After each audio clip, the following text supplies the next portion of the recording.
I just left a Westerly South Kingstown middle school game. We were losing 2-1. My wife just texted me, we won 2-1.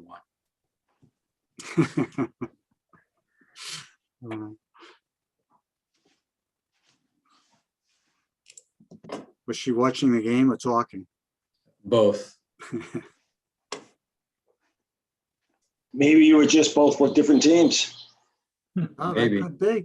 Could be.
Well, it's 7 o'clock, Jay. Are we ready to roll?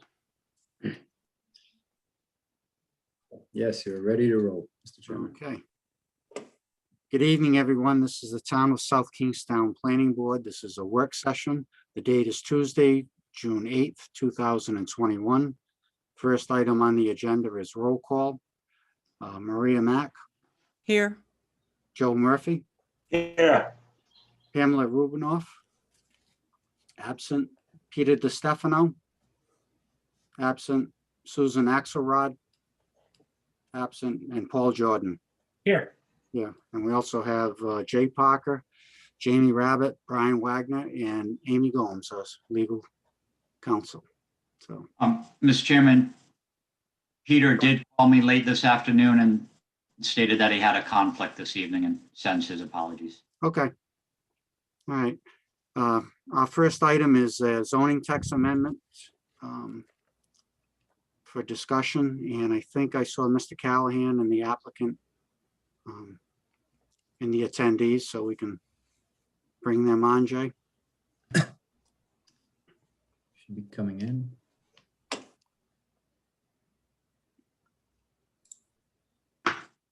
Good evening, Mr. Callahan. Good evening, Mr. Chair, members of the board. How are you tonight? Okay, Good. Hello, Jamie, Brian, and Paul as well, and Amy. Okay. I think Peter Paliotti is with me as well. I think he's logged on. I'm not I sure. did see him in the attendee list. Yeah, Mr. Chairman, I'm trying to promote him to panelist, but it's not taking it. So I'm gonna allow him, see if we can allow him to talk. There it is.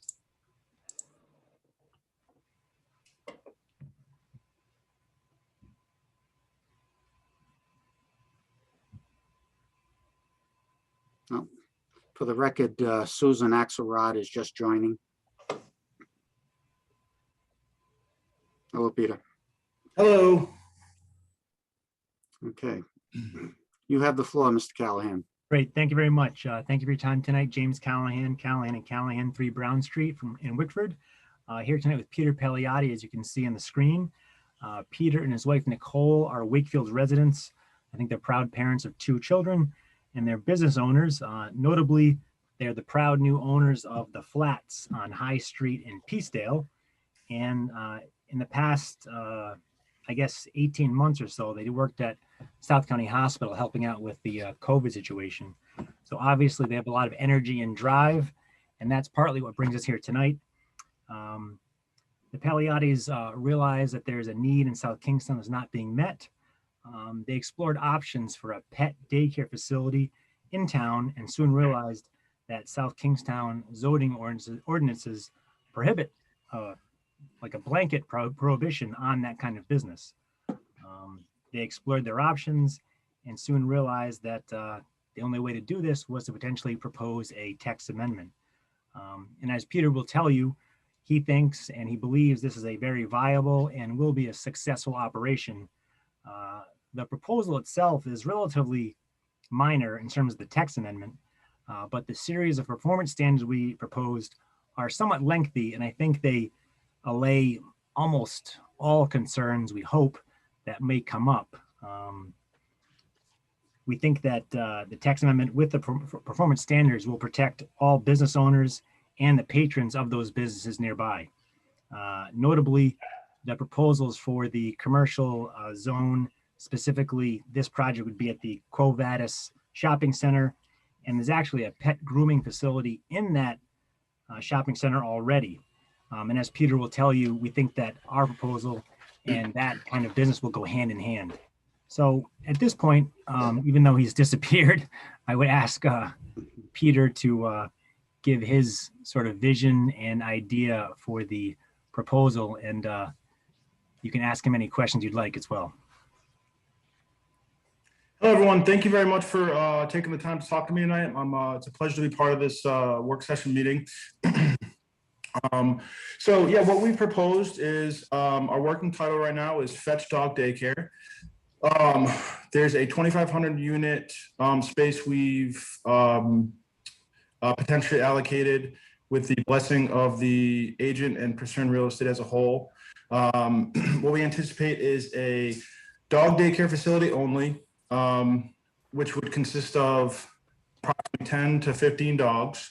Dogs will be screened ahead of time for vaccinations, temperament, to make sure that they adhere to those standards. And what we want to do is really we want to provide a safe, clean space for people in our community to bring their those four-legged members of our family. I don't know how many members here have a dog, but we want to provide a place where they can feel good about dropping their dog off in the morning and know that the dog's going to be taken care of as if it was our own. Be able to play with other dogs, be given fresh, clean water, things like that. We plan to have a couple of things of note. We plan to have an indoor waste treatment setup so that there'd be no exiting the building unless it was for pickup or drop off by the owner. It's just what we've always kind of thought there was a need in town for this, especially with people going back to work with COVID restrictions starting to ease up. The ASPCA, as late as April, saw a 70% increase in pet adoptions. So, for the first time in a long time, there was more animals available more adopters available than animals. So that's another kind of need we see with people going back to work and things like that. Peter, this would be a day-only facility, correct? Yep. So basically it would be Monday through Friday with hours of operation, for our clients before and after work. So before work drop off, so 7 a.m. and after work pickup 6 p.m. And then offering a half day option Saturday, 8 a.m. to 1 p.m. for those weekend things. You want to go to the beach or you get the barbecue, things like that. And there's no outdoor facility in this proposal. No, it's daycare in the purest sense. We'd have a area where you walk in that's set aside from the main play area for the dogs. So it'd be you walk in and the dogs would be checked in. We'd have a profile for each dog that would show their vaccinations are current, when they were given and when they expire. And the dogs would be inside in a climate controlled environment for the duration.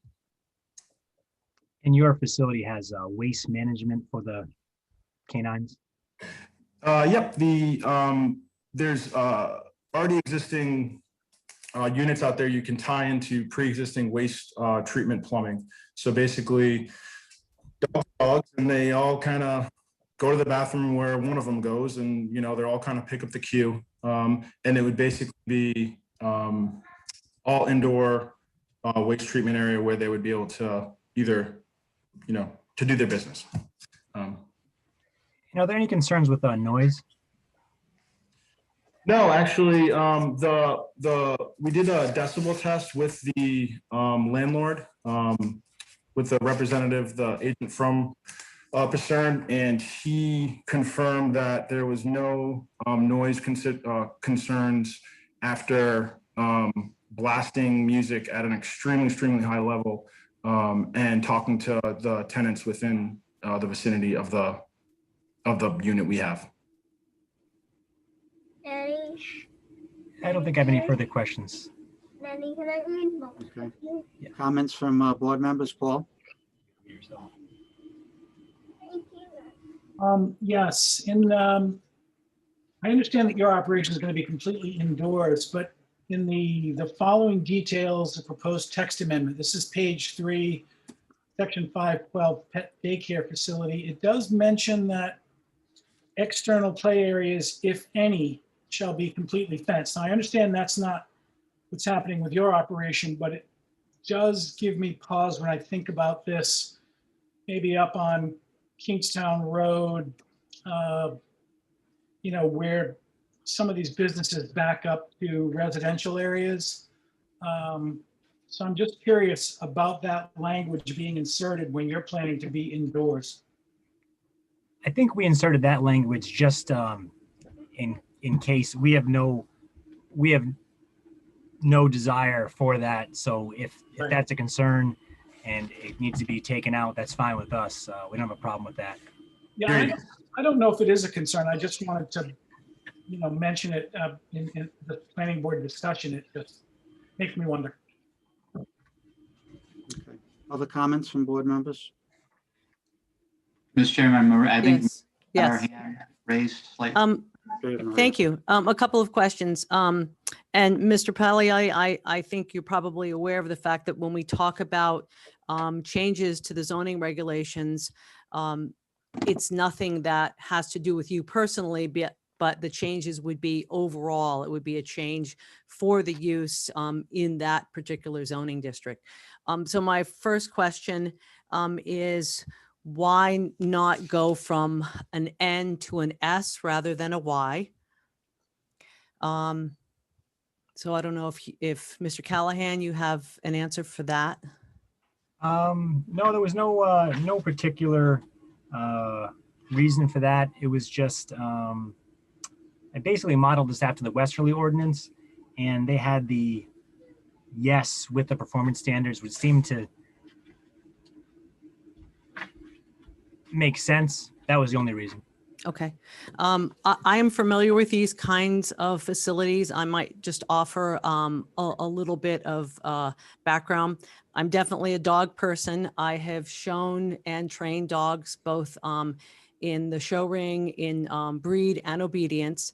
I am familiar with pet daycare facilities, but the description, which is on page 3 of the pet daycare facility, goes beyond what you're asking for. It does talk about obedience classes, training, grooming, behavioral counseling, and so on, accessory retail sales. And generally, obedience and training requires greater areas. It usually has a different kind of traffic pattern instead of sort of drop-offs and pickups, as you would see in a daycare facility.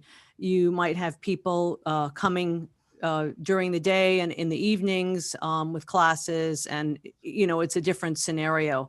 So it's a different animal, not to make a pun, but it's a different situation than what you are asking for. So just wondering if how this might be either through a special use permit or a change overall, and so that we would be aware of the differences between these types of facilities and would not open it up to large scale type facilities that may not be appropriate, as Paul mentioned, adjacent to a residential setting. And I don't know if Amy, you have any thoughts on how you would either change the definition or modify this, or, Could I dial back in just so Amy doesn't have to go into stuff that we don't plan to? So real quick, if I could just interject, Sure. the language that they're referring to grooming can be completely omitted. The language regarding the therapy or things like that can be completely omitted. The only language that would be kind of up for discussion would be down the road, maybe like a potential for training, but that's not a definitive thing that we're asking for right off the bat. Because I agree with you, that is a totally different thing. I'm looking for a place where you can wake up in the morning and when your dog gives you that look like you're going again, you can take him with you, drop him off, and he's going to be taken care of by trained caring staff, climate controlled, watered. He has a place to void, and you can pick him up at the end of the day and he's going to sleep like a baby and he's been taken care of. That's the book ending of what we're looking for. So Amy, if you would like to touch on anything, I just didn't want to have you speak on things that didn't apply. So thank you. Sure, this is Amy Goen, Special Legal Counsel.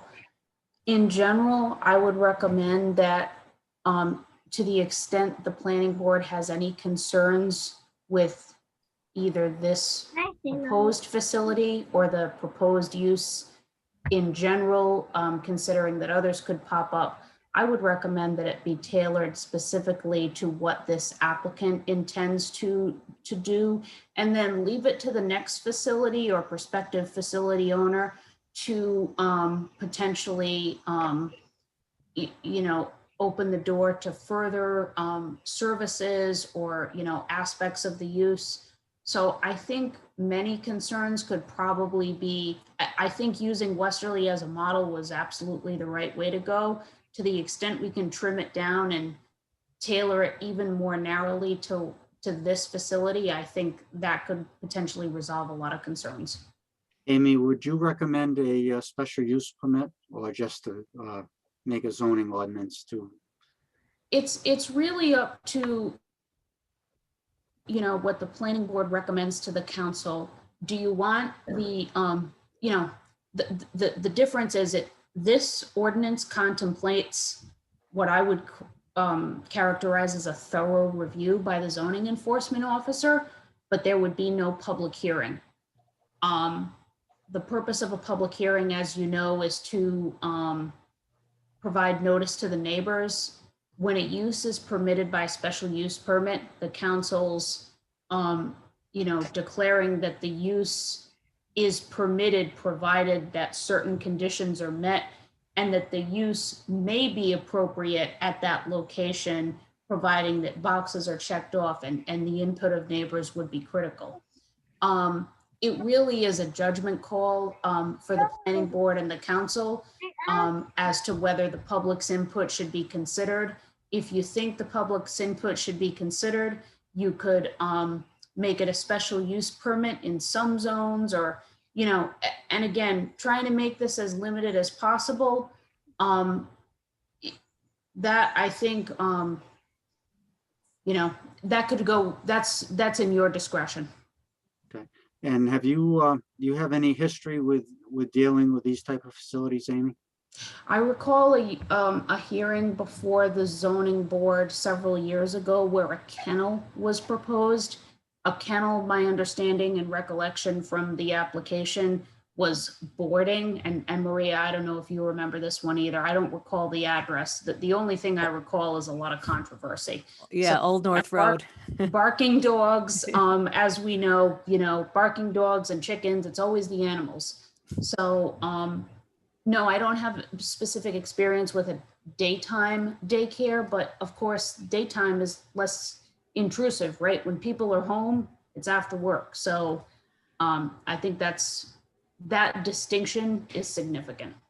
And often these kinds of facilities are, particularly the larger ones, are found in industrial parks where they have more space and there's less of an issue with noise. And it seems to me that it would make sense to allow for input from the public if we're going to have a potential of any kind of noise, particularly if it's adjacent to residential areas. One of May my I- concerns was in regards to how do we set a capacity? That's just what I was going to ask, and I thought maybe I missed it. I If mean, if he the said 10 to 15 dogs, but 2,500 square feet is a pretty good size area. And the reason I asked if you had any experience, I didn't know if they had any kind of square footage anywhere for a dog. the applicant may know those DEM regulations better than I would. The recommendations, Steve, that we were able to allocate were 100 square foot needed for large dog and 50 to 60 square feet per small dog. And what we would have is we would have the dogs separated, based on poundage. The other thing too, just regarding the noise concern, because it seems to be, a point that we're discussing here. Michael Grillo, who is the real estate agent, I don't know if you guys have this email available to you. Essentially, the email, I'll summarize. Pursuant Real Estate Group, myself are in full support of the business that Nicole and Peter are proposing. He's personally met with the tenants, which would abut either side of the 2,500 square foot space at the center. The tenants have no issues with the proposed use being next door. He also conducted a noise level test that passed with respect to any noise that would be created by the dogs in that space. Other tenants of the center also expressed their approval. So we have done some research on that topic, just to take into the equation for the point of the conversation. And he goes on to give further blessing, and he thinks it's a great idea. Brian, you had your hand up earlier. I'm sorry. Yeah.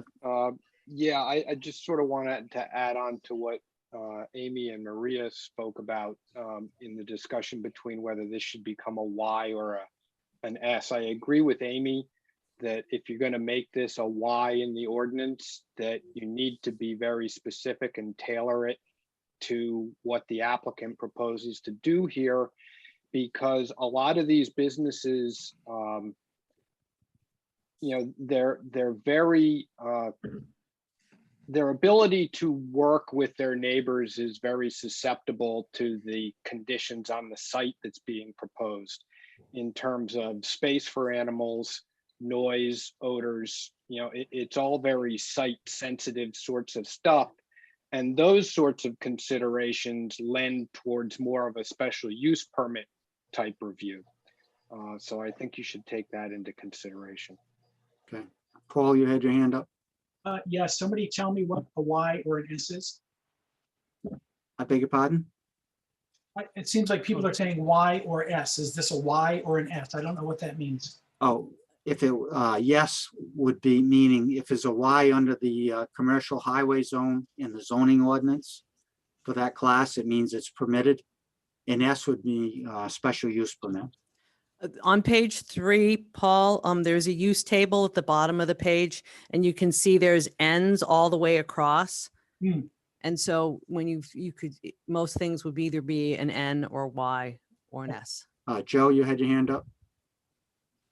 Yeah, I definitely think that there's a need. I know several dog owners that struggle with what they're going to do with their pets during the day.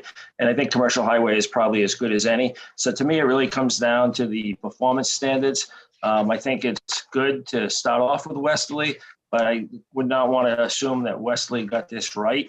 It would be great if maybe staff could look to see what other towns or ordinances, or maybe even Google what the best practices are. I think we should be a little more quantitative in the square footage required per pet. And I also would like to hopefully be a little more quantitative relative to noise levels, and maybe something that specifically talks about what type of construction is acceptable or what type of sound pressure losses are required, which would kind of identify just to say that there's no noise coming out of the wall. I don't know what that actually means, because there's always some noise. Maybe it's below the ambient or the background, but So maybe a little more quantitative on that. I'd also like to know best practices. There's probably some procedures that they have to have. What if they need to evacuate the building with a fire alarm? There must be some type of procedures they have to have where they're going to put those pets and control them while, the first responders.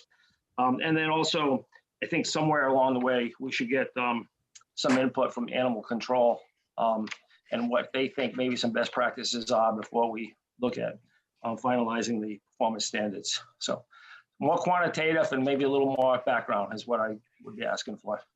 Some good comments, Joe. Susan? Hi, everybody. Could I possibly see the map of where CN is? And especially Yes. whether or not there's parts of commercial neighborhood that are abutting residential neighborhoods? Yes, I was actually just going to suggest I put it up so that everybody Thanks. can understand. And we're talking about commercial highway, not commercial. Commercial Sorry. highway. Yeah, can everybody see that? Yes. So the commercial highway zone extends along from Tower Hill Road, Old Tower Hill Road, from Route 1 down to Kingstown Road, up to School Street, bounded by Holly Street on the west, and extends down to Shadow Farm on the west side of Kingstown Road, all the way to Route 1, further down Kingstown Road. And this is the only commercial highway zone in the town.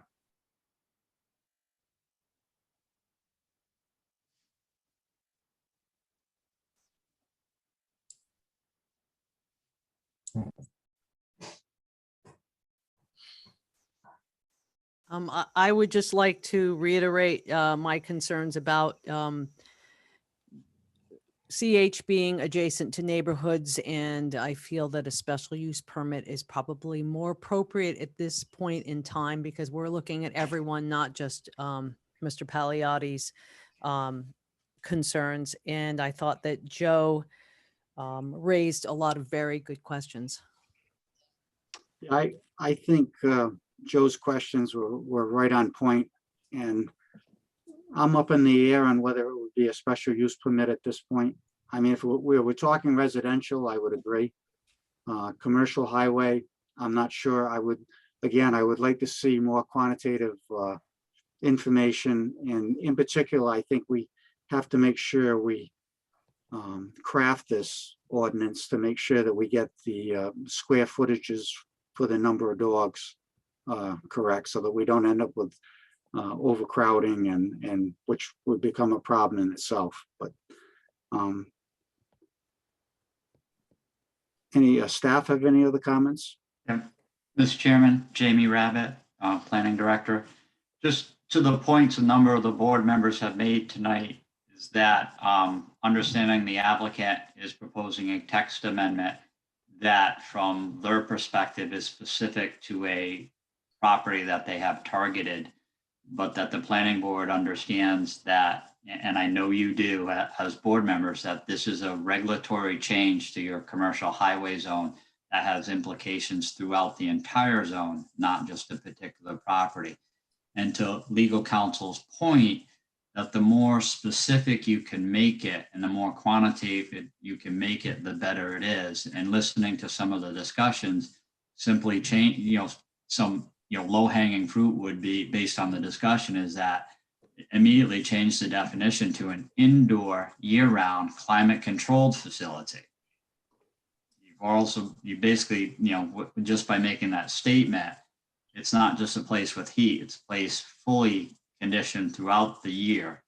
And you could add even an indoor year-round climate control noise suppressed facility. So you're really setting, a tone early on, right in the definition of what type of facility is.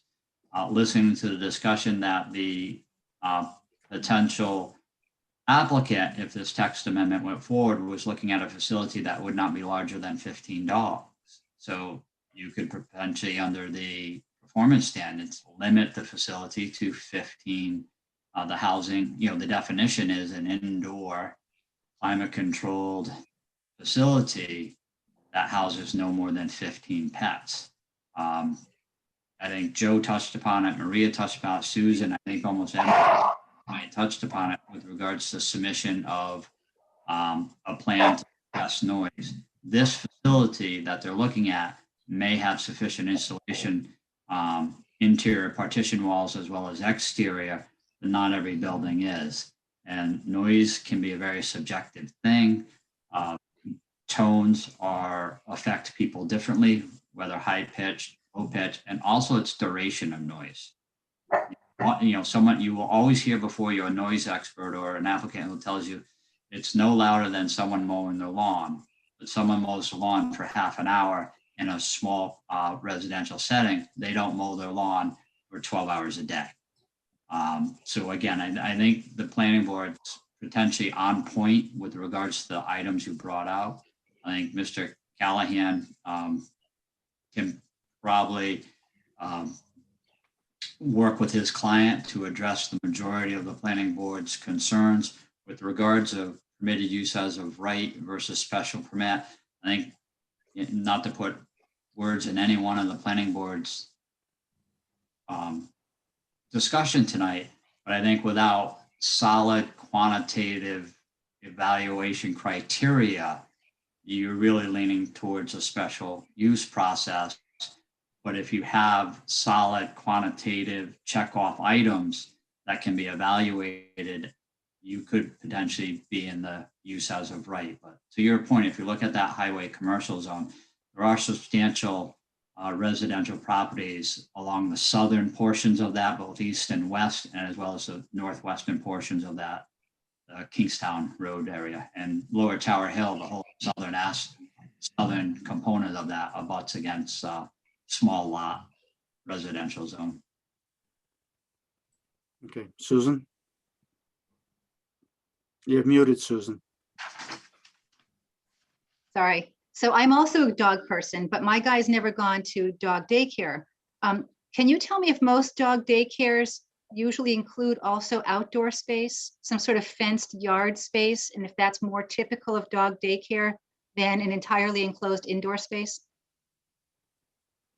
So the neighboring towns of North Kingstown and Narragansett and Westerly include a small outdoor space for the dogs. The one on Narragansett along Route 1A in Bonnet has a space probably 30 by 40.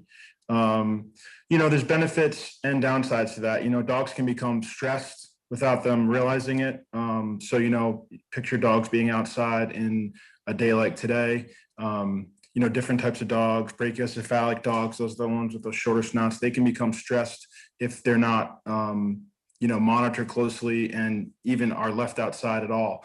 So the benefits of having an outdoor space for a dog can be argued, for and against.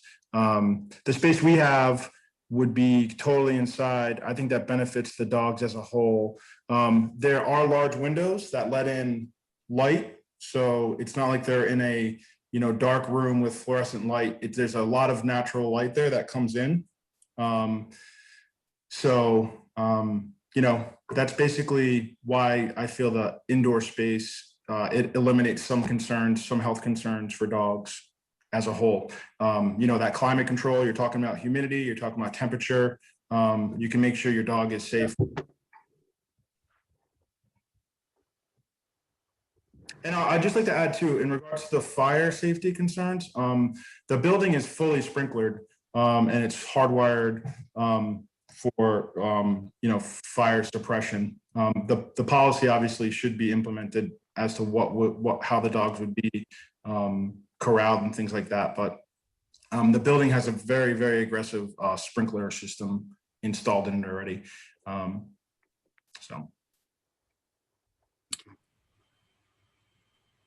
Do you have another question, Susan? I do not. Thank you very much. Brian, did I see your hand going up? Yeah, I made a number of notes on this, and bear in mind that these notes are based on the request to make this a use as of right in the zoning ordinance. But some of these things have already been discussed. So, one note I made for the ordinance was that this shouldn't be sited on or adjacent to properties with existing residential uses.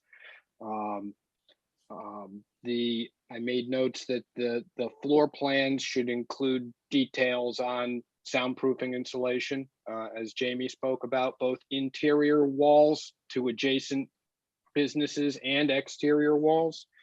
It should have plans for pet waste management for storage and handling. I know that this particular applicant is saying that they have a particular system to use sewage, but that might not be the case for every applicant that comes through. And at the very end where they talk about written plans, I think we would need to see a written plan for waste management, written plans for emergency veterinary care, and animal emergency evacuation. And those are just a few of the things that I hit on. I also noted that while the applicants are proposing a 7 a.m. to 6 p.m. use, the language in the ordinance proposes 5 a.m. to 7 p.m. So a much broader 8 p.m. hours of operation time frame. And I think these are all things that that the board needs to consider. I think if it is changed from a permitted use to a use by special use permit, you can allow for a little bit more flexibility so that you can evaluate every application on a site by site, space by space, layout by layout basis. Okay. Thank you, Brian. Jay? I'm good, Mr. Chairman. Okay. I think everything's been touched on. Well, I think we've had some good comments on what we need to take a look at on this. So perhaps staff can work on some of the things that we discussed tonight. Go ahead, Jay. I just want to get clarification from Amy. The state law has a rather tight time frame on turning this request around. Planning board has a 45-day decision time frame to issue the recommendation to the town council.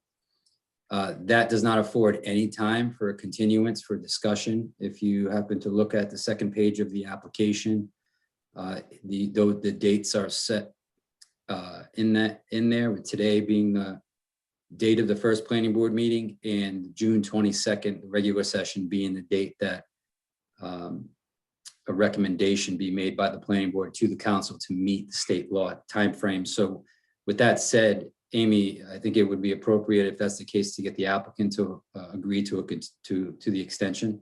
Yes, agree. So Mr. Callahan, something for you and your client to consider. What kind of extension would it be? I know that Peter and Nicole want to move pretty quickly, and based on my notes, I mean, like we said, we are pretty open to all the suggestions you made, including the limit on the animals. Some of the noise issues, actually, you have your own noise ordinance, which is referenced in the performance standards 507.13. I'm not sure about Miss Mack's suggestion about the changing the definition. I think that might be, I'm not sure how to quite address that, but overall, I think we can get together a pretty comprehensive summary of the suggestions everyone has made, including Mr. Murphy's quantitative suggestions, pretty quickly. I think by comparing this proposal with Westerly, North Kingstown, Narragansett, other towns. Like I said, we're not, I don't think, opposed to your suggestions at all. My only concern is, Mr. Callahan, is if we're faced with our decision at the end of June and we're not completely satisfied, we're going to have to make a non-favorable suggestion if we don't have that extension. Right. So I'd that's- agree with Steve, and you know, the council relies on us to be as thorough as possible before sending any kind of advisory opinion to them. And again, I mean, depending on what staff comes up with And you're free to talk to them to make some suggestions as well. If, if they're happy and they don't think it needs a special use permit, then that's going to save you time. But again, if we try to rush this through, more than likely the board is going to say, well, we're going to lean to a special use permit, which is, going to delay you as well. Right, and just for reference purposes for Mr. Pagliatti, what would the time extension mean in terms of the dates we have here on the completeness certificate? Jay, would you suggest the July meeting, Well, regular meeting, or? well, typically these discussions happen in a work session meeting. Yeah. So We'd have one more work session. We'd have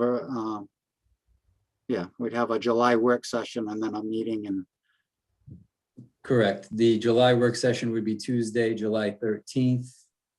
If it was wrapped up on that evening, the recommendation would be on the regular session meeting, July 27th. Basically, I think that's a basically- That workable sounds timetable. reasonable. I'm sorry, Maria. That sounds fairly reasonable. Okay.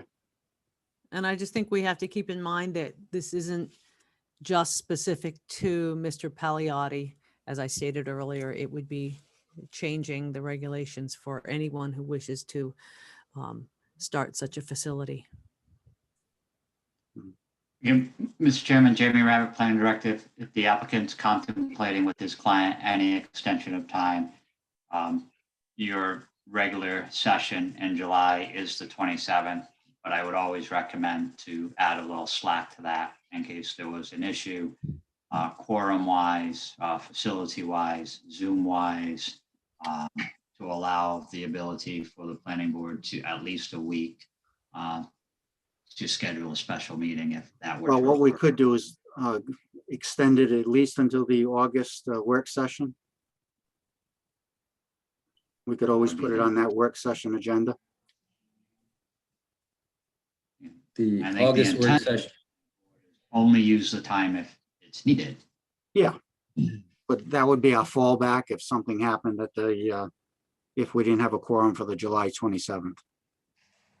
So what would the date of the August work session be, Jay? that would be August 10th. Okay. And I just think it's really up to Mr. Pagliatti in a way. I know he has some time concerns. Ordinarily, I just ask for a few minutes to speak in the hallway, but I can't do that. So I guess we're on the spot here. Let me touch on one thing, because I know that this is on record and, this is an official meeting, regarding the noise. Just like everyone to take into consideration that there on the premises, there is an existing dog groomer, and they use blow dryers. They're very, very loud. That unit abuts a Army Navy store, which is very quiet, and I believe a picture framer, two pretty low-key quiet businesses. And there hasn't not been any concerns expressed in terms of decibel level or noise or anything. So I just want to have that go on record. Regarding the time frame, I want to make sure that the recommendations are as concise and total as possible. My only concern with extending it too far out would be availability of units that make the business plan able to happen. So I guess what we're talking about, just so I can understand, is the next meeting we would have with the work, with the planning work session would be on the 27th, and we would essentially show you our changes and look for the recommendation from there. Well, we have another work session in the 13th. second Tuesday. I beg your pardon, Jamie? July 13th. We have our next work session is July 13th. Okay. And then if we had everything hammered out, we could possibly vote on that on July 27th at a regular meeting. Okay.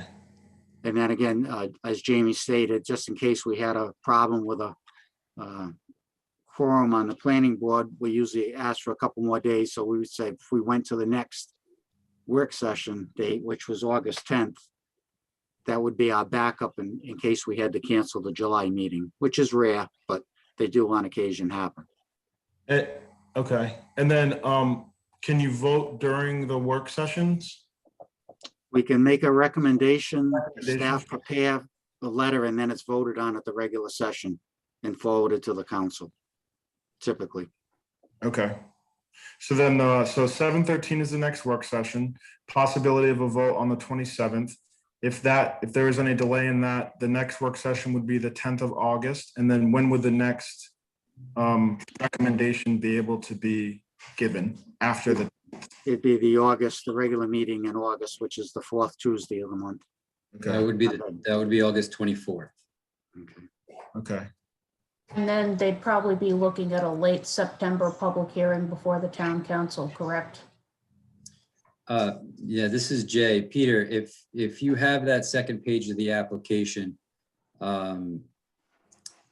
you can pretty much add a month or two to the last date. Right now, we have the date of which the public hearing must begin as at August 10th. So any delay, let's say it's a month delay with the planning board, just add a month to that date. So you're looking September at the earliest with the council, if all goes well. And, Amy's suggestion that we tailor this to what you're specifically asking for would probably make this process a little easier because we don't have to take as many things into consideration. Yeah, I mean, really, it's just a couple lines. It's, right now, let's say for the sake of this meeting, 10 dogs in that area, operational hours, can be adjusted as you see fit. But right now we have them at 7 to 6 for drop off and pickup, no outdoor activity, no grooming, no training, and waste treatment facilities would be on the premises. So the dogs would not leave the inside at all during their time there. But, as Brian, I think, mentioned, and some of the members mentioned, there are some specific things that we need to put in that proposed language in the ordinance. Okay. And again, we'd like to make sure that the square footage on the dogs is correct. Because again, that just doesn't affect your operation. It affects any operation that tries to do this after you. So if we get it wrong, it's going to be carried over. And then now in terms of the square footage for the dogs being correct, I mean, I can tell you that's what, what's recommended in terms of industry standards. It's the 100 square feet and 50 to 60 for smaller dogs. So how would you like that provided? Should it be in a different format, like in a different way from, should the language be written differently? I just want to make sure that I'm. Go ahead, Jamie. Mr. Chairman, Jamie Rabbit, again, Planning Director. We can work with the applicant with regards to potential modifications to the language with regards to specifics discussed this evening. Okay. All right. I think we have a good outline of what we need to do before the next work session. And again, you can be talking to the planning department if you have any questions or concerns. If they have any questions, I'm sure they'll reach out to you. And, Okay. You might be able to answer some of those questions before the next work session before us. Okay. Great. Yeah, I look forward to the opportunity. Unfortunately, these things take time. I know you're looking for an answer, but it's just the process. Yeah, no, I understand. And I appreciate all the suggestions and comments of everyone here tonight. And, I look forward to, like you said, working with the planning department and, fulfilling this need that the town has. I think it definitely exists. And I think it would be, a service, not only a good business plan, but, a service to those dog owners that want to participate. So very much. And just before we leave, I don't know if there was anybody in the attendees that had any comments they'd like to add. If so, please raise your hand.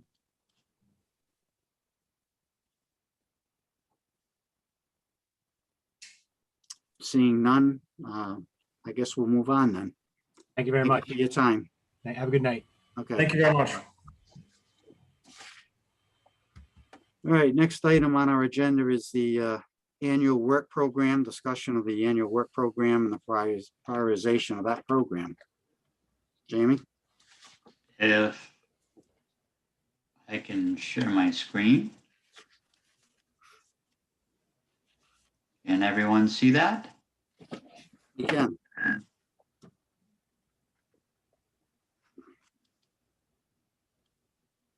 Just bear with me. Okay. So with regards to the discussion, and I'm just going to go down a few slides real quick. Everybody understands this was the list that we reviewed last month at the work session. And from that discussion, I tried to take everyone's comments, which were fairly considerable.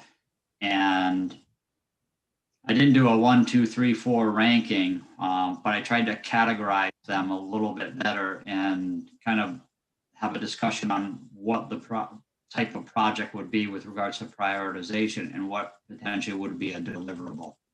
I can just go back to the beginning of this. With that, there seemed to be a lot of discussion on priority-wise for design guidelines. Village scale focused on Wakefield, Peacedale, West Kingstown, Lower Tower Hill in the Route 108 Special Management District, linked to architectural, specifically the visual impact it would have on the community, form density scale, uses associated with commercial, multifamily, residential, and mixed use. I didn't hear any discussion about doing anything from a design architectural standpoint associated with single family housing. And we touched upon this last month that unless there was a very specific detail, most communities will say leave single family housing structures alone as it relates to architecture outside of a special historic district or a special district. Jamie, does your first category of design guidelines talking about scale and uses, does that include what we have talked about as far as taking a look at the landscape regulations? Yes, you will. I have a couple areas that I'll get into that, Maria. Okay, thanks. I haven't forgotten about that. That was one of the comments. So one thing that's critical to this is, funding as we come into next fiscal year.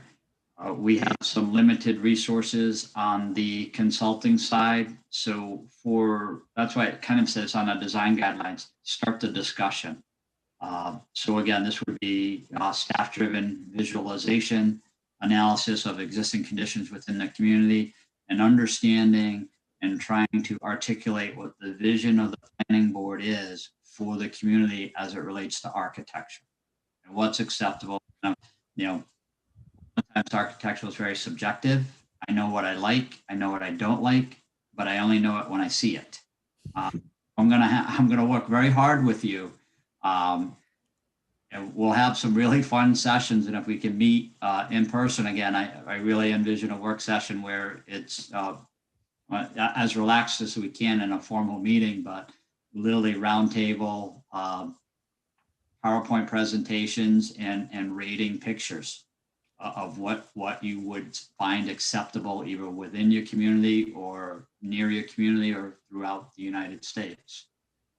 The second aspect of that, ultimately with regards to a work product, is the development of a design manual or guidelines that will result in regulatory changes. I did request and receive in this year's financial package that was approved by Town Council capital improvement funds for a more intensive study, but that would be a year in essence from July 1. I continually ask if there is any excess funds available in this fiscal year that those could be earmarked for the planning department so we can try and move this project forward quicker. You are very susceptible right now to development that may not be in keeping with your vision without very stringent design guidelines. And stringent not being restrictive, but stringent meaning articulating your vision. With regards to the second priority category, missing middle, and priority of that in the work program would be to complete this product. The cottage regulations are being prepared to go to council. We hope to have them on their agenda at their next meeting. We are working presently on duplexes and townhouses and those missing middle aspects. Multiplex and mixed use, residential and commercial would be on deck. That would be the next phase and final phase of that project. With regards to there, we're fully funded in this fiscal year and moving into the next fiscal year. And again, work product would be a design manual and guideline, which would require some regulatory changes. Jamie, before you move on, this is Susan. Yes. Can I just ask a quick question? The design guidelines for the village scale, there are lots of spaces in Kingston that are outside of the Kingston Historic District. Would this apply to those parts of Kingston Village that are not presently protected by the Historic District guidelines? Or could we add that in? Yes. So the difficulty is without the boundaries of the historic district, Susan, you don't have the legal framework to potentially be as restrictive as you can in a historic district. Right. But it doesn't mean you cannot have tiered architectural design guidelines that respect that architecture and work that into those design guidelines. So again, I listed village focus and the primary, larger village areas are what I've listed, but they wouldn't just apply to those villages. They would apply townwide to, in essence, potentially non-single family housing. Okay. Thank you. And the board has to decide whether they want to include industrial buildings in that.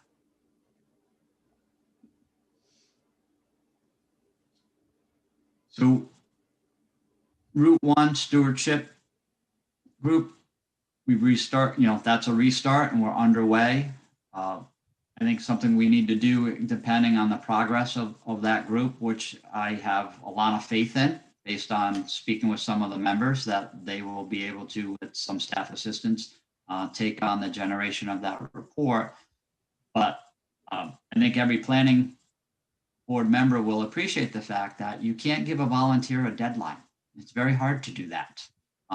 You are volunteer board members, and there are additional volunteers to the stewardship group, and it's driven by their timeframes and their availability. So along with that is the possibility of potential work product would be design guidelines, which may necessitate regulatory changes. And what we would possibly look for that is also funding opportunities. As funding potentially becomes available within the planning department structure. With the discussion last month, we talked about the farm events. I think there was some consensus that would be looked at late fall, early winter. The focus would again be on scale and uses linked to actual farm activities, location, farm size, types of events, number of events, all scalable to the farm activity. So, in a proportionality standpoint, if you had a half-acre farm, that you potentially wouldn't have a 200-person event center at your half-acre farm, that everything would be scalable. Again, out of that would be possible work product, would be regulatory changes. And I think the board had good vision with regards to not trying to accomplish this during the summer, where you would have less access to the farming community. The last category that I have is I titled it Main Street Revitalization. Again, focused on placemaking, Wakefield, Peacedale, West Kingstown, Lower Tower Hill and Matunic Beach area, linked to placemaking, sense of place, circulation, wayfinding, signage, lighting, landscaper, etc. Part of that is part park reactivation in areas associated with those kind of main street locales. An example of that would be the Saugatucket River area, specifically the Saugatucket River Park. Incorporated in there would be stormwater management, historic rehab, possible demo delay. Again, funding for that initiative. One potential funding avenue would be the American Rescue Plan Act of 2021. And then work product would be design manual guidelines and regulatory changes. The last bucket or category would be climate change. I think almost everyone who spoke had this as an item somewhere in your discussion. There are changes to the landscape associated with climate control, both built and natural. So any discussion or regulatory discussion, design discussion would be associated with the frequency and strength of changing storm events as they're associated with stormwater management, flooding, infrastructure, public sector, and resiliency. So those are I think I had 6 categories. 6 categories. So Maria, to your point, there is some overlap between the design guidelines, that's the first category I went over, and also the category I had as Main Street revitalization and placemaking, which is a little more in depth as a holistic placemaking, including circulation, parking, and landscaping, lighting, hardscape, softscape. Questions, I guess, or comments or discussion? Questions from board members, any? I think it looks good. It's a great start. I did not put any deliverable dates. It's in, Wise, very wise. Okay. there's nothing easy on that list. No. And again, funding availability and being able to bring on a consultant and holding that consultant to a time frame and deliverables makes life easier, where you can, start to really talk about harder dates for deliverables. Being a department of 5 with 2 other planners in the office, strong support from our GIS department and as well as our administrative staff, we'll be able to take a bite of a lot of these. I'm just concerned about the deliverable of a product without being able to bring a consultant on board. Jamie, when we have spoken about, obviously part of missing middle is the affordable housing. One of the things that we have talked about in the past, which I would assume, but correct me if I'm wrong, would be part of all of this, is not only having more conversations with nonprofit developers or nonprofit entities, but also having a conversation with some of the folks who have put in affordable housing in terms of inclusionary projects, but having the conversation with them, talking with them about what seemed to work, what didn't work, because there have been a lot of frustrations from their end and our end. And we talked quite a while ago about having them come in for a chat. And I don't know if that was part of this, but I just thought because this may have been before you came on board. I think it's really part of 3 of these 6 items. It's part of the design guidelines. It's part of the continued discussions on the missing middle, and it's part of any downtown village revitalization or re-jump starting those areas. Mm-hmm. That what's worked and what hasn't worked. Jay, Brian, and I just had an opportunity to attend CNU, Congress for New Urbanism, where there were some discussions about what has been successful and what hasn't been successful, what the pushbacks are.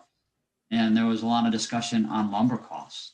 Lumber costs right now have probably stymied potentially any attempt for a developer to do affordable housing unless they are directly linked to federal or state subsidies for their project. I know a builder who recently had a discussion with me that on a duplex, their lumber costs went up between $25,000 and $35,000 on that build in the last 6 months. Wow. They haven't set prices on those duplexes yet, so they can adjust those in the marketplace. But if you have, if they had their financing, if it was a 10-unit and it was all affordable, they could be looking at a $200,000 to $300,000 increase in their lumber costs. That would probably make the project financially non-viable. So we need to be conscientious too of the changing conditions around us in the economy, and understanding that we can write the best regulation as a municipality. We can welcome people with open arms, but we cannot control the price of a 2x4 or plywood. I talked to another developer with regards to simple things like shingles. A couple of companies are only making 4 colors of shingles right now because the material costs and their supply chains are broken, that they can't make the number of offerings they used to. So the business model is changing, but I think it warrants a discussion. And we do have some resources within the New England area. They may be within, there are a few within South Kingstown and abutting areas, but there's people who can potentially come and talk to us. I just want to expand on that. If it's okay, I just want to expand on what Maria said, because I think there's 2 parts of that discussion. One of them is the discussion with the developer and what they can do to maybe lower the cost or build affordable housing. The other piece is with the end user, and what does the end user actually need? And how does the end user prioritize that? I think we have taken a fairly simple approach that the affordable housing should be the same as the market rate. And we have to do that with the comprehensive permit. But I'm not sure that if we talk to the end user, that is necessarily the best approach. I mean, we may find that 2 one-bedroom apartments serves a much better need than a 3-family, single-family home. So I kind of would like to see us have discussions with the end user to prioritize what do we actually need in affordable housing, and then with the developer on how can they and what can we do to bring those costs down and to build more affordable housing, and then maybe somehow work that into our inclusionary zoning for affordable housing instead of just taking the approach that they should be the same as market. So just a thought. That sounds like a good job for the affordable housing to look into, Joe. It is. I think it kind of goes across both ways, but yes. Yeah. Go ahead, Maria. Yeah, and chatting with folks like the Habitat for Humanity, organizations like that have actually worked with the people that understand their needs. Again, we're CNU is a national organization, and they looked at national trends, and I'm in the process of putting together a PowerPoint presentation for the planning board for one of our work sessions, and intermixing it with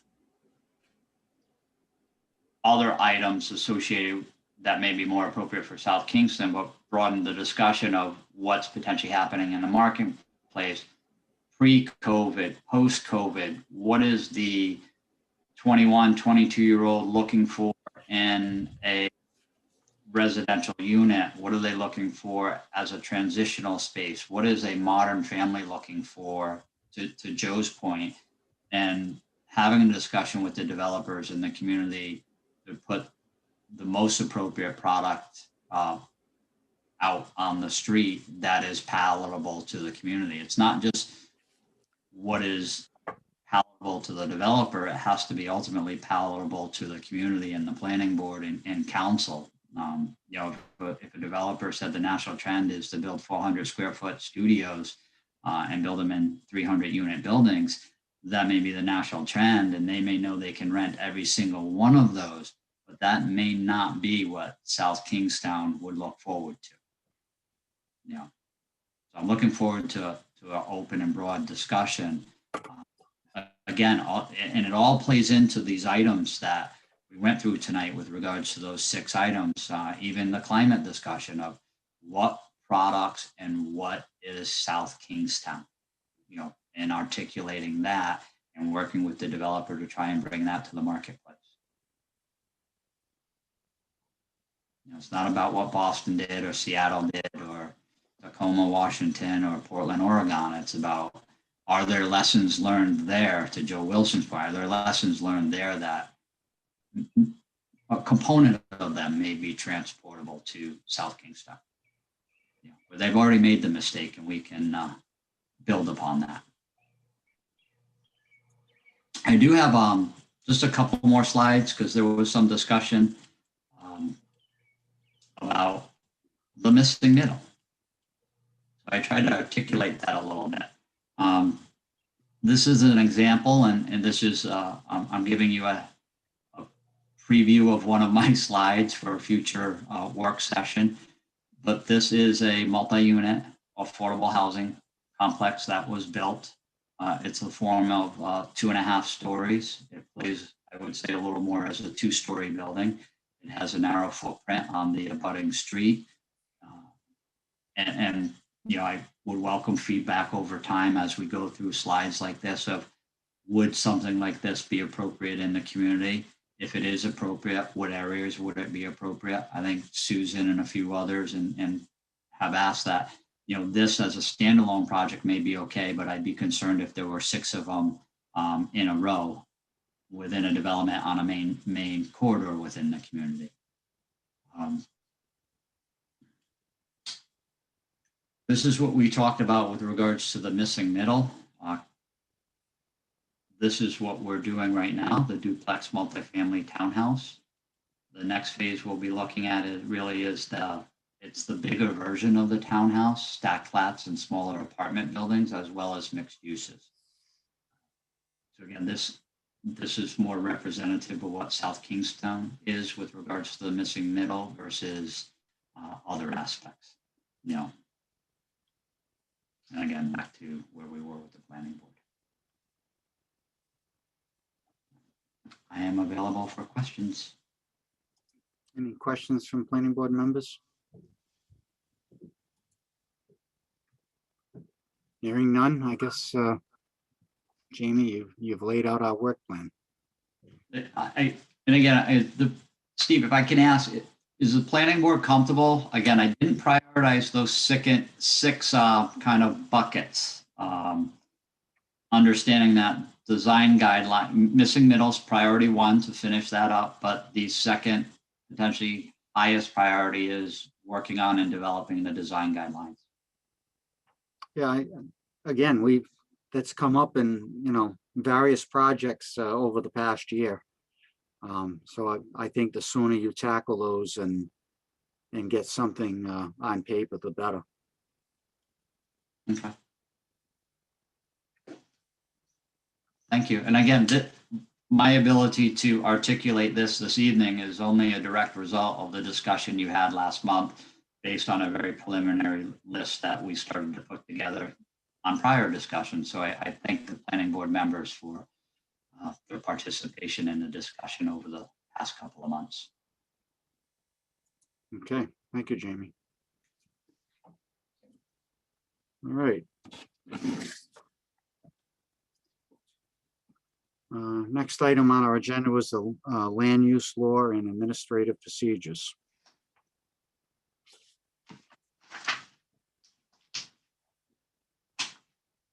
So, Mr. Chairman, this is an item that came up at the last work session with regards to, again, procedures and Mike talked to the planning board about it. When is it appropriate to speak to a member of the building community or a developer if he stops me in the grocery store or he even calls me at home to run an idea by me. And then to that aspect, when we go into the permitting process, just an overview to start the discussion so Amy Goins can have a better idea of how to target and focus on what the commission needs on the educational format of, what does it mean to have a preliminary discussion with the commission? What are we really focusing on at pre-app? What happens at master plan? How bound are we by master plan when we go to preliminary plan? And that's all in a perfect world. And then we have this thing called a comp permit. And what does that then do? Does that turn that process on its head? Or, you know, does the planning board lose something? Where do they lose the most aspects from a regulatory standpoint? I know Maria Mack and I have had conversations, you know, Mr. Damasi and I have had conversations about, you know, concern for as the legal network changes based on appeals for SHAB and case law, how is that affecting the process? I told a few members, this is real for me and Amy. This is more of what direction do you need from council with regards to guidance, and if there are any specific questions tonight. You want me to jump in now? I'm okay with that. Let's start with the easy advice that I think you all already know.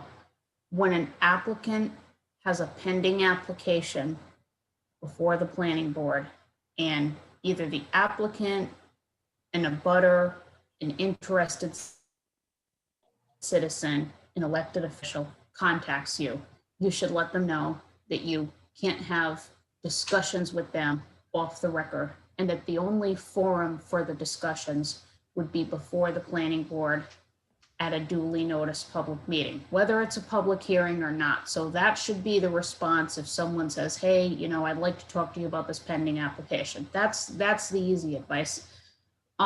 Where there's a bit of a gray area is where someone, you know, is thinking about filing an application and wants to hear your thoughts on, you know, what kind of application, or, you know, what development would be best received by the planning board.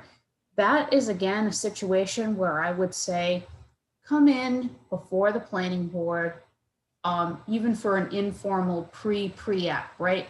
The idea is that discussions related to the business before you, whether it's a specific development application, proposed development, or even a general topic, all those discussions should be in public before the whole board, so everyone has a chance, everyone, not including the board and the public, has a chance to weigh in on the discussions and be privy to everything that's been said. Staff's hearing it, there's a record, there's an opportunity for questions, board feedback. So that's the basic advice. So that is really the principle of due process, that applicants have a right to have their applications considered in public, have everyone be privy to opinions. You know, town council members know that they might be a step in the process before, depending on what kind of applicant, with, you know, like a zoning ordinance amendment like the one we discussed tonight. Even if a town council member calls you, you know, don't hesitate, let the council member know, why don't you call in? You know, sometimes they may or may not know where the planning board is in the process, and if a matter is coming to them at some point or not, so you can certainly inform them.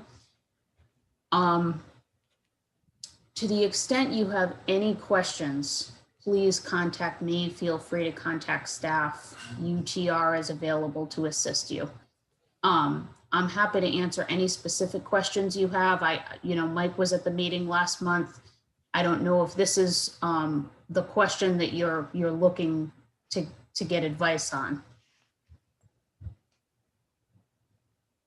Could I just make a suggestion?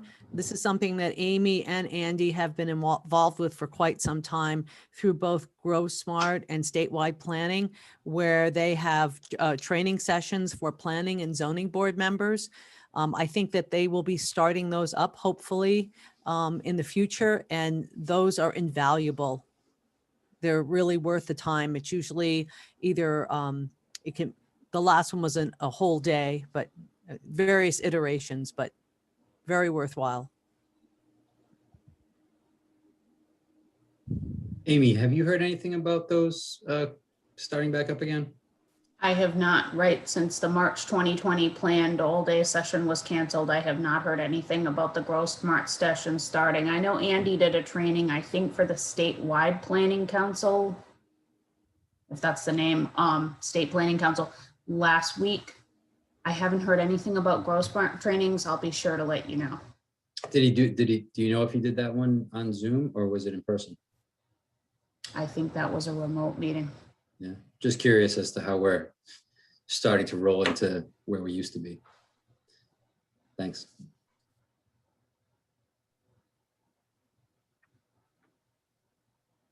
All right, any other questions from board members? I'd like to Susan? thank Amy. I want to thank Amy for that explanation. That was really good. Thank you. Anytime. Mr. Chairman, again, I know a few members have reached out to me. We have, and there are some newer members. Would it be beneficial if Amy just ran down the application procedure in a more formal manner at the next work session for some of the newer members? And even if Amy does it now, I would say it's a prep for the potential newer members that we'll have in the next few months. You know, and thank you for reminding me, because that's been on my to-do list, and I know there's a new member of the zoning board as well. She's on my hit list. I'm happy to do it. You know, it's a notice topic on tonight's meeting, so whether you want to talk now or do an offline small group training, I'm happy to do that. What do you suggest, Jamie? You want to, how long? I really wanted to introduce the and get feedback from the planning board members of what the next kind of topic heading is. One of them would be procedures, as I mentioned, as well as the permitting process, and truly understanding where the position of the board is from a regulatory standpoint and decision-making process through those 4 phases. Yeah, and I mean, you, as Amy said, you'll have 2 more members in the near future. We have 2 members that have been on, I don't know if they've been on a year yet. So you'll have a majority of the planning board that's new. So that training will be important. And certainly one of our favorite topics is the comprehensive permit. So we need to make sure that that can be thoroughly discussed, right? Mm-hmm. For sure. Okay, if there's no further questions on that. Our next item was TRC membership. Jamie? We do have a meeting coming up. I believe Mr. DeMasi, you will be attending that one. Tomorrow, yes. And understand, we did discuss that with the chair. You did cancel the July meeting. So an appointment. The May meeting. It canceled a month myself. That you did cancel the May meeting. So no formal appointment was made, but we did need a representative there. So the chairman stepped up. Again, the planning board is doing it on a rotating basis. I know there was intent of the Conservation Commission to also do it on a rotating basis. Okay, and I did have that discussion with Jamie, and it appears that David Flanders is pretty much the only member of the Conservation Committee that's attending the TRC meetings. And I know that was one of my concerns when we made the conservation have a designated member have voting rights. Looking back at it before, David was the only one that was attending. And I think the key to anybody that's in a volunteer position, whether zoning board, planning board, conservation committee, I think you need a rotation of membership because you're representing a committee or a board. It should be a variety of personalities that are interacting with some of those decisions and not just one. So in reality, what we've done is we've appointed, in my personal view, excuse me, we've appointed David Flanders. And his answer is, well, nobody else is volunteering to step up. So if that's the case, then it would, to me, it sounds like the Conservation Committee wasn't that interested in participating in TRC. And that, I'm not sure if we should be speaking for the Conservation Commission without them being part of the conversation. Well, no, actually. we're bringing it up to discuss so that the, whether it's Amy or planning staff brings it to their attention. I mean, That could be- we were the that could ones be that initiated them becoming a voting member. and that could potentially be addressed through an amendment to the, if there are bylaws or rules of procedure to the Concom specifying that there shall be a duty member of, there shall be a member of the Concom, you know, rotating duty member for the TRC. Amy, back in, I think it was September, when we considered this, it was August into September of last year, and I think it got approved in October. That included amendments to both the planning board bylaws as well as the TRC rules of procedure. So, Okay. and that was stated exactly as you had mentioned it. We basically mimicked the planning board's role as a duty member for the Conservation Commission. So it's a matter of actually getting the Concom to function, or that aspect of it to function as intended. All right. Okay. Any comments from board members in this regard?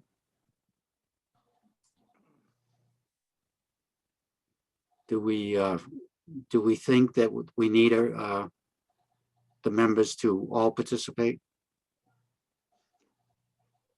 I don't know if they all, but I think that it should be a rotating and they should represent. And I think that whoever attends has a fiduciary responsibility to represent the majority opinion of that commission, as well as let known what the minority opinion is.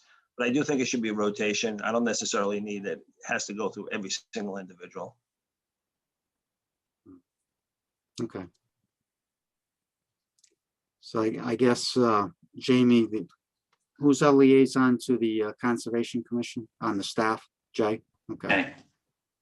So you maybe can bring that up, put that on their next agenda and see where that goes. Okay, will do. All right. Susan? I just would like to ask for some clarification. So each month, one of the planning board members attends TRC.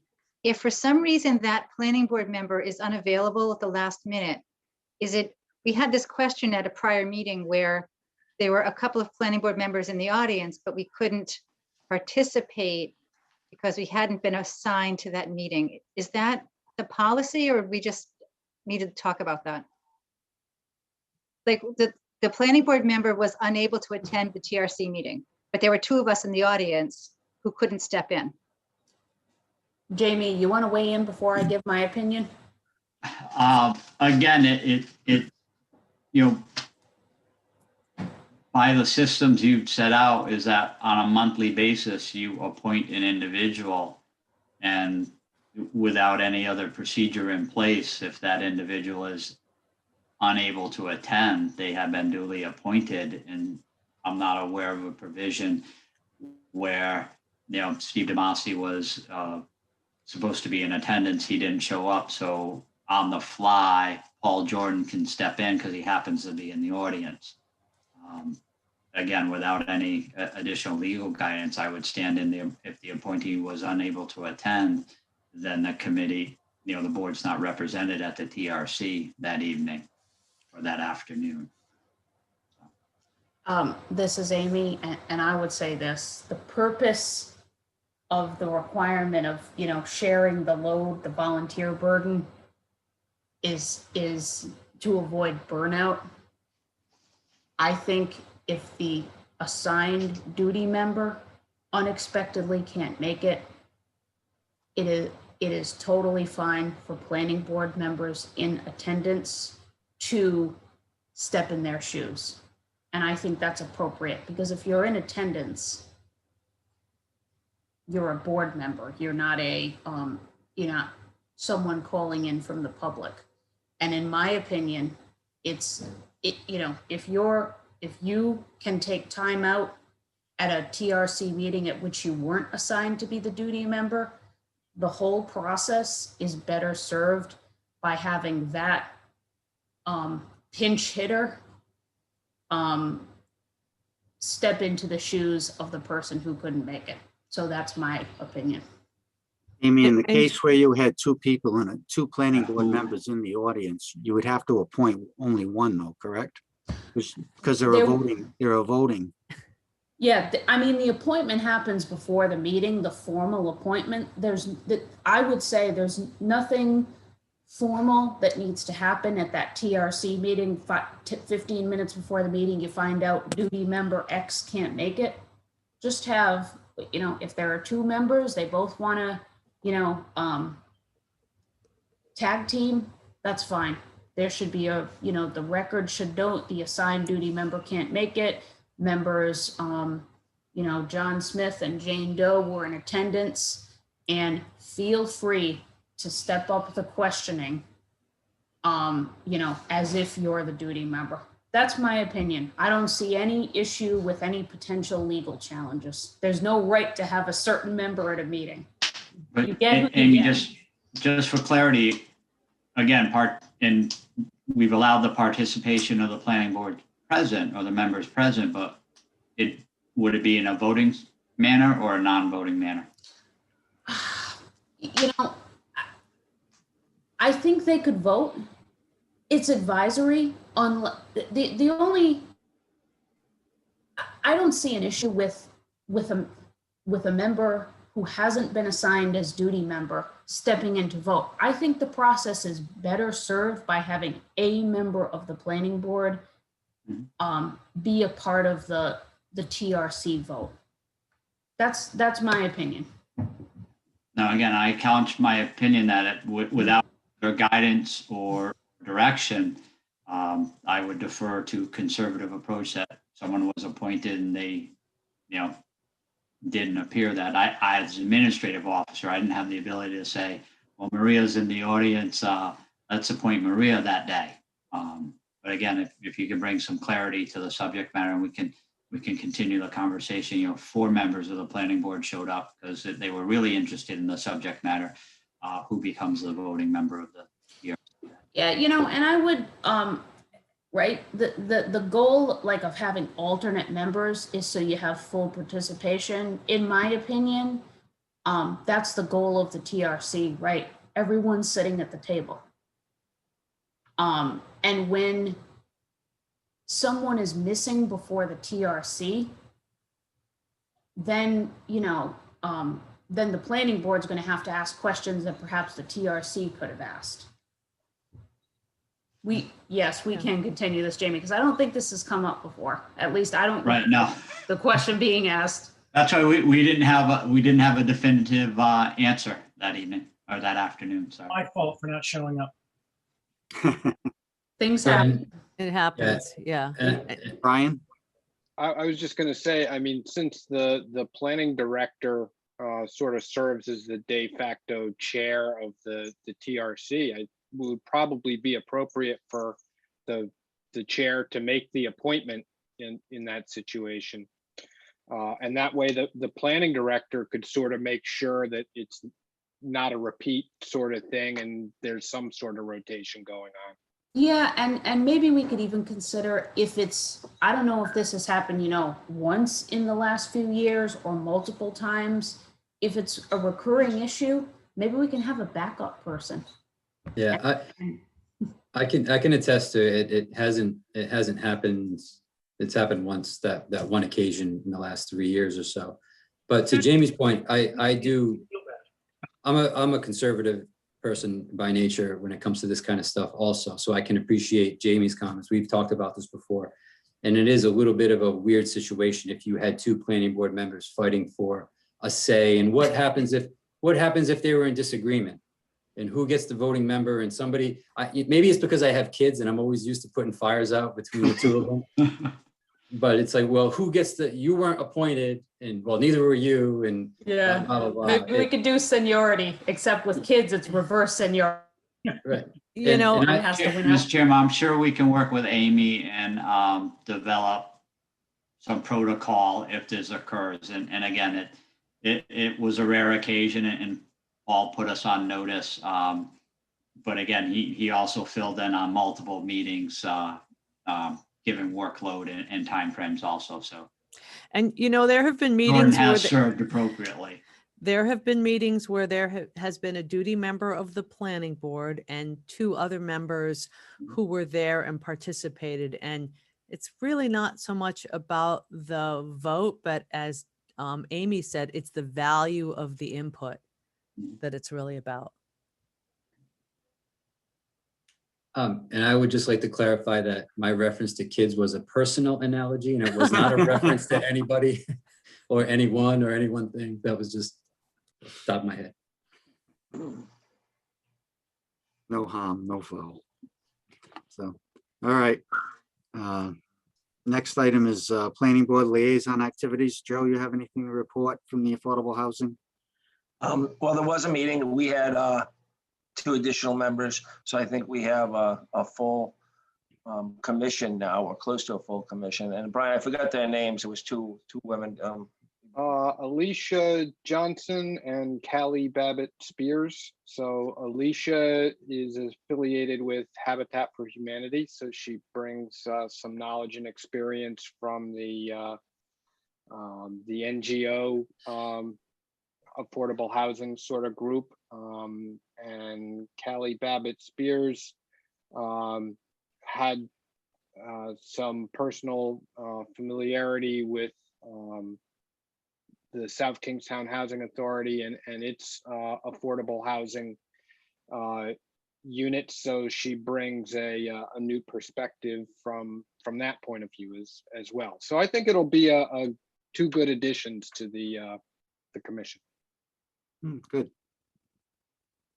So a good part of the meeting was bringing them up to speed relative to affordable. Okay. As you know, there is a affordable housing fund, and that fund is used to, will be used to encourage the development of affordable, the criteria that the evaluating party should look at, and that criteria, such as how many affordable units would be created, how many affordable units above the minimum would be created, what was the terms of the affordable housing? Was it as far as the length and the percentage of the median income? Also, what was the need for that particular type of affordable housing? So that was kind of a draft, and I think there's probably another 1 or 2 go-arounds with that before we settle on what the criteria would be. And then there was some other miscellaneous topics, such as the, I guess, the laundromat at the affordable housing at Champagne Heights and such. But a good part was on that criteria. Okay. Thank you, Joe. Yeah, just to clarify, we brought the proposed affordable housing trust fund amendments before you for discussion a while ago. And when the town council approved those, they asked to see application forms and scoring rubrics at some point. So those are the things we were working on at the last meeting that Joe was discussing. Okay. Thank you. Maria, I think we heard about or do you have anything to report on this scenic highway? We are meeting on Thursday of this week. Okay, great. So in person or Zoom? A Zoom. Zoom. All right. Amy, anything on opening up open meetings, or are we still doing Zoom in the near future? The OMA executive order 20-46 has been extended June 25th, 27th, through later this month. We're still waiting to see what will happen with the General Assembly. The indications that I have, I think, the draft bill has been modified in response to concerns. I don't know if that's an indication of passage. I haven't been quite as plugged in as Andy has on that front. I think it's fair to assume we're going to be here to stay with the remote meetings or hybrid meetings, because, it's, unless the legislature, remember the executive order gives towns the option to meet remotely. It doesn't require us to, and now that the restrictions have been lifted, some towns have already been doing hybrid meetings for several months where the members are in person, the applicants, members of the public are remote. So unless the General Assembly says, or the governor says otherwise, it's up to the town council in concert with the town manager. I will update you when I hear anything definitive. Okay, thank you. All right, anything from the planning staff? Just a couple of updates. Jay, Brian, and I were able to attend remote CNU conference, national conference. So I think, in speaking with Brian and Jay, the primary difference between attending an American Planning Association or AICP work session is the perspective of APA and AICP. You're always hearing from the planners and the community side. I think one takeaway Jay and Brian had is they had an opportunity to see visions and discussions from the developer and the designer's perspective. And again, a lot of things that perhaps are not South Kingstown appropriate, but it gets you to open your eyes and expand your horizons a little bit, and maybe pull one or two things that may be worth a discussion with the planning board as you enter into potential form-based code and design guidelines, and offering a different perspective. As I mentioned earlier, I'm in the process of pulling some information together to review with the planning board. I'm also going to go over that with staff first to see if, after I put those slides together, they have any additional insight or anything. But it was a pretty intense 3-day session that I listened to, and now I'm going back and picking certain components of that to have that discussion with the planning board and see if there's anything that's coming out of, we'll say, a post-COVID world that the national marketplace is talking about. The other aspect is, I think on the agenda for Monday night's town council meeting was a discussion on the American Rescue Plan Act of 2021. I believe the town manager has forwarded some funding utilization plans for that, and looking at how some of those monies that the town of South Kingstown will be receiving could be spent. One of those components is a $75,000 request associated with some revitalization of downtown and village areas to develop some design guidelines and standards for some potential funding opportunities for those areas. Also, and Jay, feel free to expand upon that, is your next regularly scheduled meeting. There will be a full slate that evening. I don't want to say pack a lunch, but we have a substantial amount of applications. So make sure you get dinner before our meeting. I don't think it will be a short night like this evening. I perhaps don't want to expand upon that. Yeah, I don't quite know if we'll need a midnight snack ready or not, but it'll be a full agenda. There are a number of pre-apps which generally are typically not too lengthy. Obviously, it's topic depending, but I don't see anything that's exceptionally full of discussion. I did have a placeholder for the doggy daycare, so that will come off, which will reduce the number of applications. And several, just a couple of extensions on previous applications. So there's probably 6 agenda items, but for the majority of them will be relatively, hopefully quick. Okay. Forewarned. And then just to round things out, we are ending our fiscal year. We are on target to be under budget. We have not expended every line item that we have. And again, I am working with the finance department under the salaries category to see if we can reserve some of those funds and pass them through to next year as a contingency under consulting funds so that we can bring on some additional talent to help us hit some deadlines with regards to design guidelines and architectural standards. Again, Great. I don't know if that will occur, but I have made those inquiries. All right. And Amy, I probably already hit you for legal issues, so unless you had anything further to add, Nothing further to report on. we'll move on to adjournment. Have a motion? Motion to adjourn. Oh, one, before we go, Jamie, we asked Mr. Callahan about extending. Did We'll he follow up confirm? with that. Okay, all right. Okay, so Maria's made a motion to adjourn. Do I have a second? Second from Joe. All those in favor, raise your hand. It's unanimous. We'll see you the end of the month. Good night, everybody. Thanks. Good night. Night. Good night, everybody. Bye, Brian. Right. Jay, I'll see you tomorrow. Are you gonna send a link or should I just click on the agenda? Yes, I will send a link right now before I leave the office.